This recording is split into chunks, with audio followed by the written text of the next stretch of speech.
छात्रों, आप सभी का तन्वणी शैक्षणिक समूह में स्वागत है। आज के वीडियो में हम संज्ञा और संज्ञा के भेद इसके बारे में जानकारी देखने वाले हैं।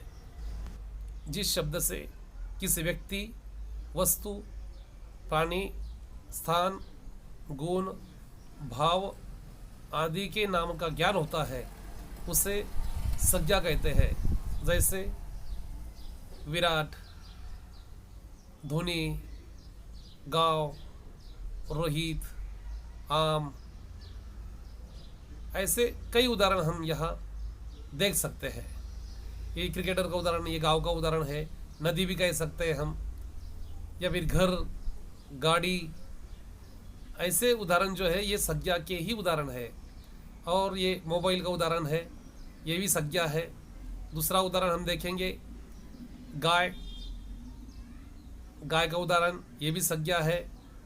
मतलब जो वस्तुएं हैं जिनके नाम हमें मालूम है, या फिर चाहे कोई व्यक्ति हो, वस्तु हो, पशु हो, पक्षी हो। देखो अभी चिड़िया का उदाहरण है, ये भी संज्ञा का ही उदाहरण है। इसे हम संज्ञा ही कह सकते हैं। अब हम देखते हैं संज्ञा के भेद। पहला प्रकार है व्यक्तिवाचक संज्ञा। जिस संज्ञा शब्द से किसी विशेष व्यक्ति, प्राणी, वस्तु, स्थान आदि का बोध होता हो उसे व्यक्तिवाचक संज्ञा कहते हैं। जैसे रोहन, महाभारत, कुरान, हिमालय, नारायण, ऐसे जो शब्द होते हैं ये सारे शब्द व्यक्तिवाचक संज्ञा के ही उदाहरण है।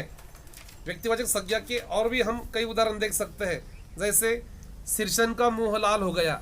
इस वाक्य में सिरसन जो शब्द है, सिरसन ये व्यक्ति का नाम है, इसलिए व्यक्तिवाचक संज्ञा।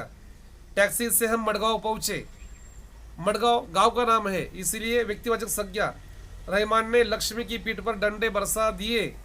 रहमान, लक्ष्मी ये व्यक्तियों के नाम है, इसीलिए ये व्यक्तिवाचक संज्ञा के उदाहरण हो गए। संज्ञा का दूसरा प्रकार है जातिवाचक संज्ञा। जिस संज्ञा शब्द से उसकी संपूर्ण जाति का बोध हो उसे जातिवाचक संज्ञा कहते हैं। उसके उदाहरण है मनुष्य, नदी, पर्वत, पशु, पक्षी, लड़का, कुत्ता, गाय, घोड़ा, बकरी, गांव आदि। मतलब इस संज्ञा से हमें किसी एक वस्तु का नहीं बल्कि उसके पूरे जाति का बोध होता है, उसे जातिवाचक संज्ञा कहते हैं। उदाहरण देखो, ज्ञान सिंह ने एक जर्सी गाय खरीदी। इसमें गाय जो शब्द है जातिवाचक संज्ञा है, क्योंकि इसमें गाय का नाम नहीं दिया है। वैसे ही दूसरा उदाहरण, अब तख्त को उधर मोड़ दो। तख्त शब्द भारत में सम्राट भिक्षु के समान रहते थे। भिक्षु शब्द, ये जो शब्द है इनके नाम नहीं दिए हैं बल्कि उसके पूरे जाति का उल्लेख किया है। जैसे विद्यार्थी या फिर पहाड़, ये जो सारे उदाहरण है ये उदाहरण किसी एक वस्तु का नहीं बल्कि उस स्थान का, प्राणी का या फिर वस्तु का पूरे जाति का बोध कराते हैं, उसे कहते हैं जातिवाचक संज्ञा। अब तीसरा प्रकार है भाववाचक संज्ञा। जिस संज्ञा शब्द से पदार्थों की अवस्था, गुण, दोष, धर्म आदि का बोध हो उसे भाववाचक संज्ञा कहते हैं। उसके उदाहरण देखो, बुढ़ापा, मिठास, बचपन, मोटापा, चढ़ाई, थकावट आदि। हम उसके और उदाहरण देख सकते हैं। भारतीयों ने संपूर्ण विश्व में ज्ञान का आलोक फैलाया। आलोक भाववाचक संज्ञा। रहमान ने बेदर्दी से गाय को पीट डाला। बेदर्दी, लेखक को यह फिक्र हुई कि लोग हमदर्दी जताने आएंगे। हमदर्दी, फिक्र, ये जो शब्द है भाववाचक संज्ञा के उदाहरण है। चौथा प्रकार है द्रव्यवाचक संज्ञा।